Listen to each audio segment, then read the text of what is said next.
Didn't see you there. So, I was just reading, well, actually looking at the pictures. Questions, always questions. The question is, I suppose, is to ask the right questions. People are talking a lot about this Bohemian Grove, Illuminati, New World Order, and somewhere in there there's also this skulls and bones things. But what are they? And these are the questions that people are trying to answer. But maybe you should ask yourself some more precise, particular questions, and then look for the connections within the answers you discover there. Dig deep, because that's where you're going to find the connections, and they're not going to be given to you, obviously.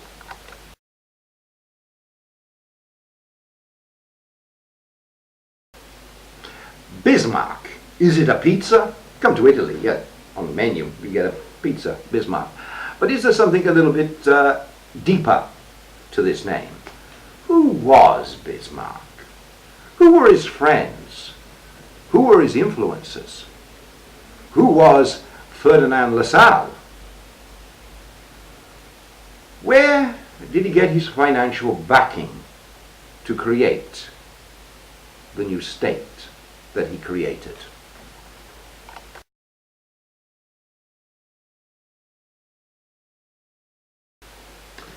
Simple question for you here. Origins of the Illuminist movement.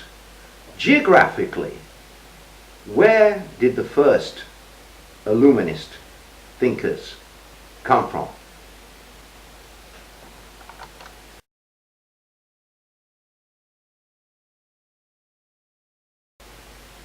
So if the Illuminists were from Prussia, why were the revolutions in France and Paris? What were the political games being played on the European chessboard at that time?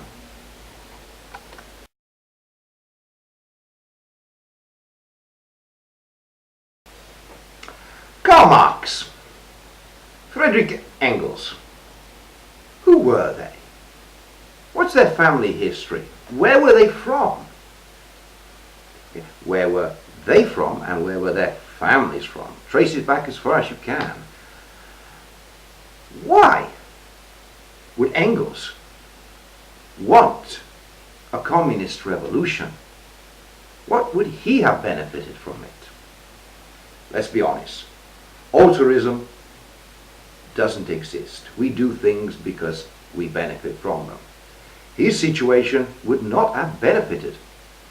So why write the Communist Manifesto?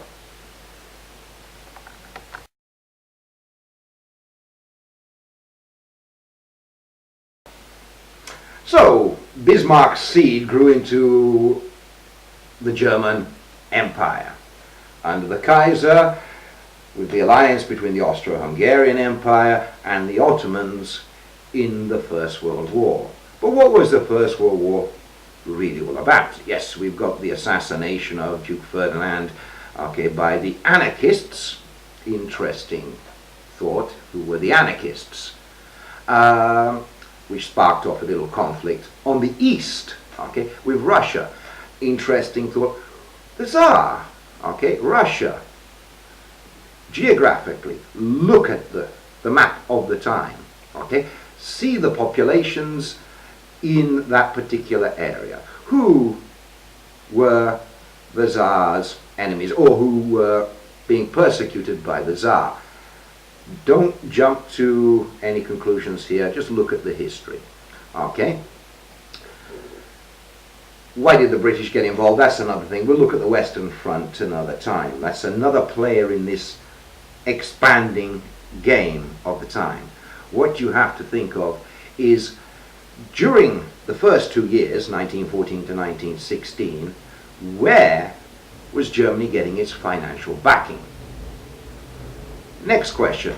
Why, in 1916, didn't the British sign the ceasefire and cease of aggression between the Germans and the British? It was offered to them. No conditions. Go back to how it was before. Okay, the British were losing in 1916. Early part of 1917, the French army mutinied. Okay, the Germans were winning the war. Then in 1916, it changed. Okay, the financing of Germany stopped. The support from America prior to 1916 suddenly became an attack on the Germans. Look at your history. You will find that the press supported the Germans until 1916. After 1916, it was all anti-German. Who owned the press? Okay, where were those funds diverted? Okay, why did the British continue fighting and not agree to a ceasefire, which would have benefited them? At the end of the day, the Germans said, we'll just stop fighting. Okay, you go back to where you were, I'll go back to where I was before the 1914 conflict.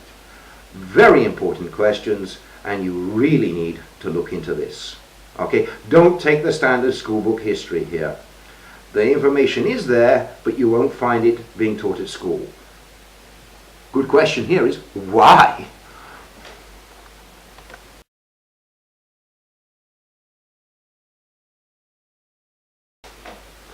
Okay, the Russian Revolution started 1917 more or less, a little before in fact, but really got into its full flow around then. What started the Russian Revolution? Who wrote the piece of paper that started the Russian Revolution? Who backed the Russian Revolution? At the end of the day, you want to fight a war, you're going to need financing, okay? You can believe whatever you want about revolution, you can get the mass out there with their pitchforks, but against trained soldiers, okay, they're not going to win. Even if you've got mutiny within the ranks of the army, okay, people won't mutiny, they won't leave, okay, even a bad thing for something that is more insecure and worse, unless something's being offered to them.